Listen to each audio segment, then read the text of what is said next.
নমস্কার বন্ধুরা, ডাব কিচেনের ভিলেজ ফুডে আপনাদেরকে স্বাগত। আজকে একটা নতুন রেসিপি নিয়ে চলে এসেছি প্রতিদিনের মতন। আজকে বাড়িতে মাছ মাংস কিছুই নেই, এই জন্য ভাবলাম বেগুন আছে, বেগুন দিয়ে একটা রান্নাই করেই ফেলি।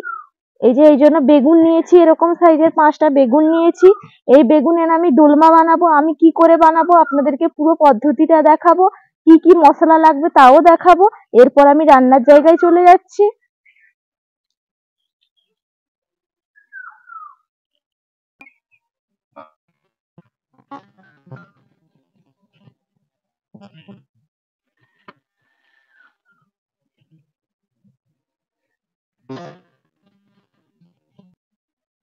রান্নার জায়গায় চলে এসেছি।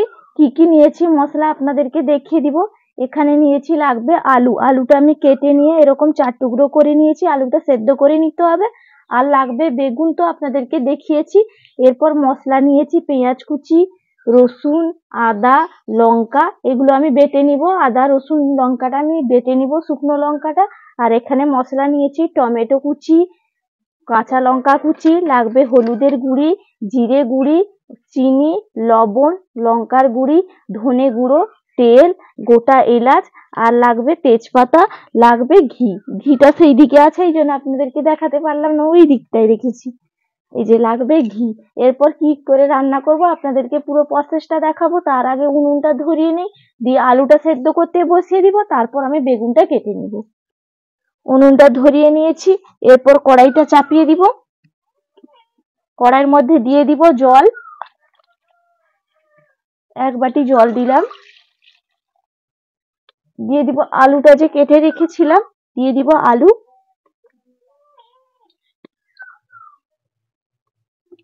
এরপর একটু দিয়ে দিব মাপ অনুযায়ী লবণ।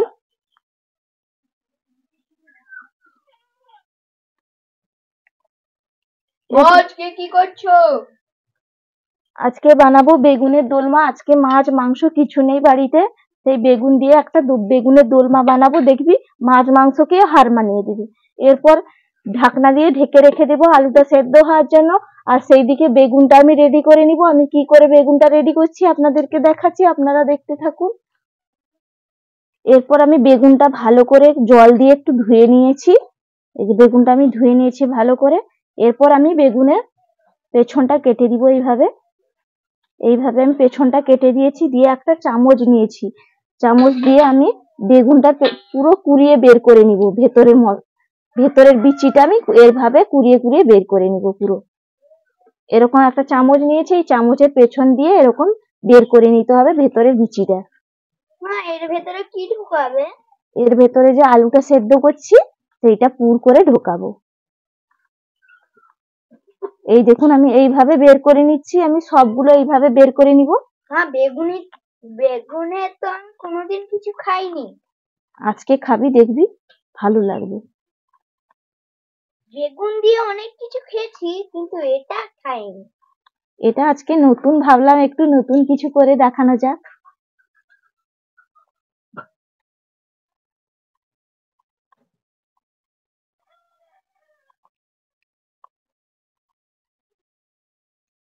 এই যে দেখুন আমি কিভাবে বেগুনের ভেতরটা কুড়িয়ে নিয়েছি। এইভাবে আমি বেগুনের ভেতরটা পুরো কুড়িয়ে নিয়েছি, ভেতরে আর কিছুই নেই। দেখুন বিচি একদম পরিষ্কার করে নিয়েছি। এইভাবে আমি আর বাকি বেগুনগুলো করে নিব। আর এই বেগুনের বিচিটাও আমি ফেলবো না, এটা যখন পুর করব তখন কাজে লেগে যাবে। বেগুনটা আমি এইভাবে, দেখুন সবগুলো বেগুন আমি এইভাবে কুড়িয়ে নিয়েছি, ভেতরে আর কিছুই নেই দেখুন। এরপর এটার মধ্যে আমি লবণ মাখিয়ে নিব।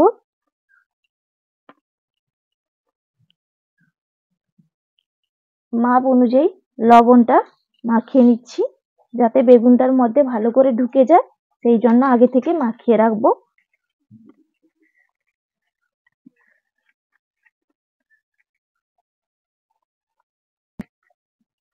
এই যে দেখুন ভালো করে আমি মাখিয়ে নিয়েছি। এরপর আমি রেখে দিচ্ছি। এরপর আমি মশলাটা রেডি করে নিব। শিলনোড়াটা আমি ভালো করে ধুয়ে নিয়েছি। এরপর আমি বেটে নিব আদা রসুন আর শুকনো লঙ্কা।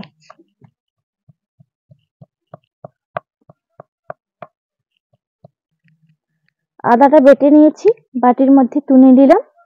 এরপর রসুনটা বেটে নিব।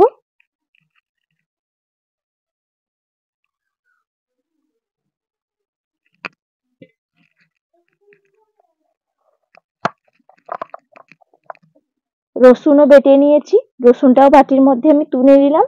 এরপর আমি শুকনো লঙ্কাটা বেটে নিব।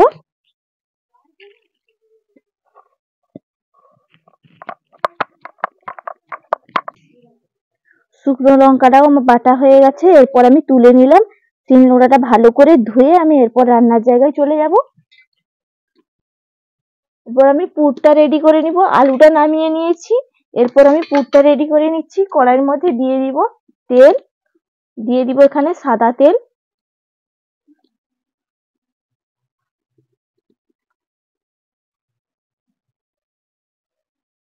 তেলটা গরম হয়ে গেলে তেলের মধ্যে দিয়ে দিব পেঁয়াজ কুচি।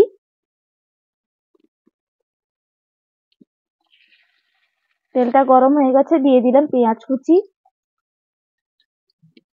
আর বেগুনের ভেতর দিয়ে যে বিচিটা বের করে রেখেছিলাম, এই যে বেগুনের বিচিগুলো, এগুলো দিয়ে দিব পেঁয়াজের ওপর। সবটা লাগবে না, হাফটা হলে হয়ে যাবে, কারণ আলুটা দেবো তো এই জন্য। এরপর একটু ভালো করে নাড়িয়ে নিচ্ছি।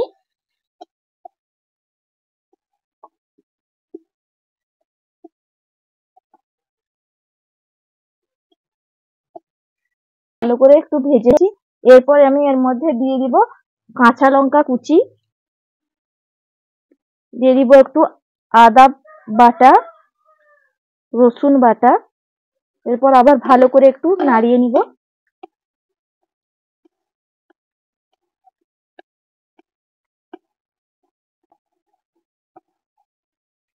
এরপর আলুটা যে সেদ্ধ করে রেখেছিলাম, এই আলুটা আমি এরকম হাতে একটু ম্যাশ করে দিয়ে দিলাম।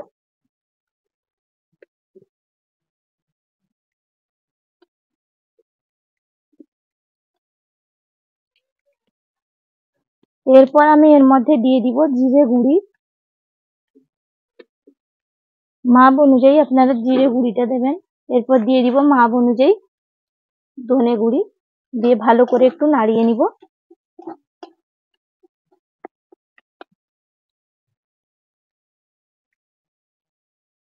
সেদ্ধর সময় আমি লবণ দিয়েছিলাম, আবারও একটু মাপ অনুযায়ী লবণ দিলাম।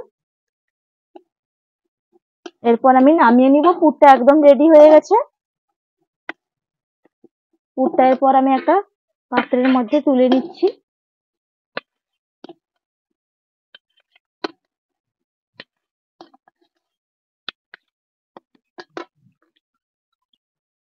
পুরটা নামিয়ে নিয়েছি, কড়াইটা ভালো করে ধুয়ে নিয়েছি। এরপর কড়াইয়ের মধ্যে দিয়ে দিব তেল, দিয়ে দিব এখানে সাদা তেল। মাপ অনুযায়ী সাদা তেলটা দেবেন, কারণ বেগুনটা ভাজবো তো এই জন্য একটু ডুবো তেলে ভাজতে হবে, এই জন্য একটু বেশি পরিমাণে তেল দিলাম, আবার খুব বেশি পরিমাণেও দেইনি। এরপর বেগুনটার ভেতর পুর ঢুকিয়ে রেডি করে নিব। পুরটা এখন গরম আছে, এই জন্য একটা চামচ নিয়েছি।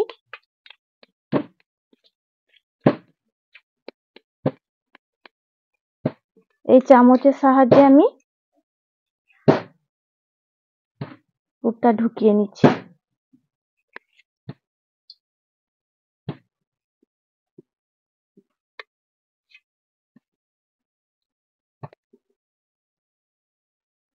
এইভাবে আমি পুরটা ঢুকিয়ে দিলাম, দেখুন কি সুন্দর ঢুকানো হয়ে গেছে।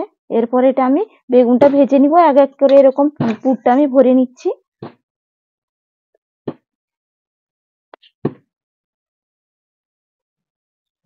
দেখুন পুরটা একদম সবগুলোর মধ্যে আমি এইভাবে পুর ভরে নিয়েছি। এরপর আমি বেগুনটা ভেজে নিব।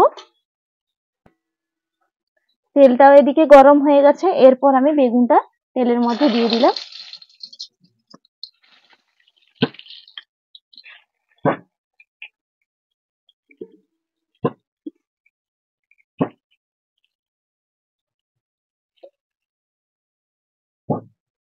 এই যে ভাজছি, দেখুন কি সুন্দর ডুবু তেলে ভাজা হয়ে গেছে, দু পিঠ উল্টে দিয়েছি। এরপর আমি তুলে নিব বেগুনটা।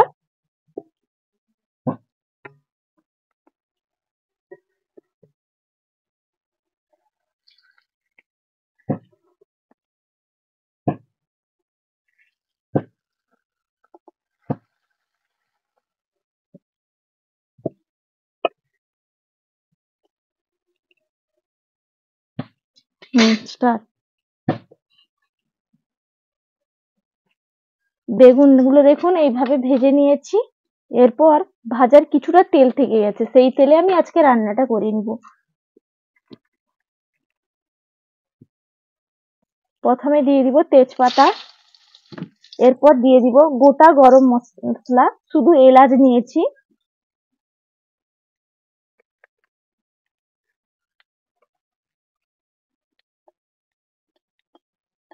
এলাচটা ভালো করে ভাজা হয়ে গেছে, তেজপাতাটাও ভালো করে ভাজা হয়ে গেছে। এরপর দিয়ে দিব পেঁয়াজ কুচি,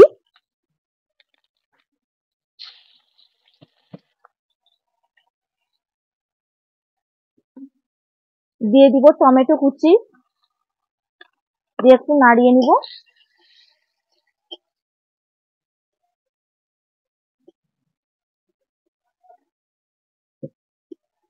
এরপর দিয়ে দিব রসুন বাটা, আদা বাটা, শুকনো লঙ্কা বাটা, দিয়ে দিব মাপ অনুযায়ী হলুদের গুঁড়ি, মাপ অনুযায়ী দিয়ে দিব লঙ্কার গুঁড়ি। এটা কাশ্মীরি লঙ্কার গুঁড়ি, এটা ঝাল হয় না, কালারের জন্য। এরপর দিয়ে দিব মাপ অনুযায়ী লবণ, দিয়ে দিব মাপ অনুযায়ী একটু সামান্য চিনি, দিয়ে দিব ধনে গুঁড়ো মাপ অনুযায়ী, দিয়ে দিব জিরে গুঁড়ো মাপ অনুযায়ী।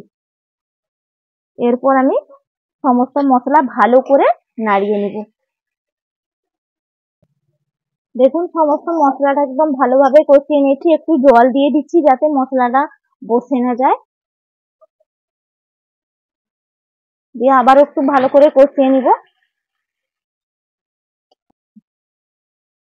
দেখুন মশলাটা একদম রেডি হয়ে গেছে, মশলা থেকে কালারও মশলা চলে এসছে, মশলা থেকে তেলও ছেড়ে দিয়েছে, তার মানে মশলাটা একদম রেডি হয়ে গেছে। এরপর আমি একটু দিয়ে দিব জল,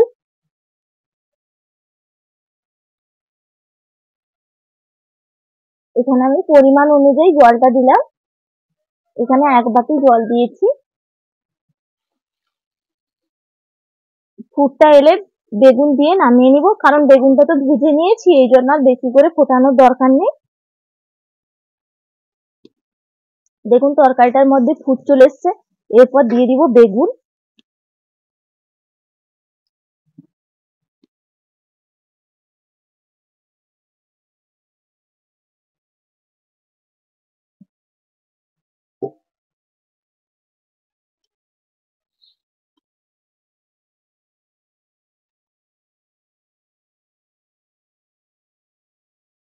দেখুন তরকারিটা ফুটছে, এটা মাখো মাখো হলে আমি নামিয়ে একটু ঘি দিয়ে পরিবেশন করব।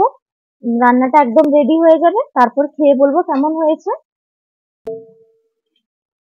একদম দেখুন মাখো মাখো করে নিয়েছি, একদম রেডি হয়ে গেছে রান্নাটা। এরপর এটা আমি নামিয়ে নিচ্ছি।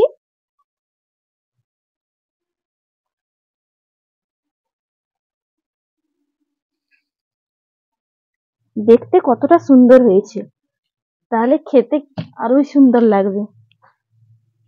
দেখুন কি সুন্দর লাগছে দেখতে। এরপর দিয়ে দিব এখানে ঘি,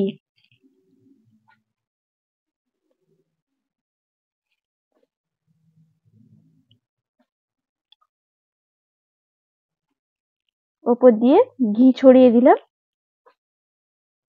এরপর একদম রেডি হয়ে গেছে, এরপর খেয়ে বলবো কেমন হয়েছে। এই যে ভাত দিয়ে দিয়েছি, এরপর বেগুনের যে দোলমাটা করেছিলাম, এরপর খেতে দেব, কেমন হয়েছে খেয়ে বলবে। খুব সুন্দর কালার হয়েছে, কিন্তু কালারটা খুব সুন্দর চলে সেন্ট এসেছে। কিন্তু দারুণ উঠছে, যা বলে তুমি। হ্যাঁ গন্ধটা দারুণ উঠছে। এরপর খেয়ে বলো কেমন হয়েছে। সেই তো অবশ্যই বলবো।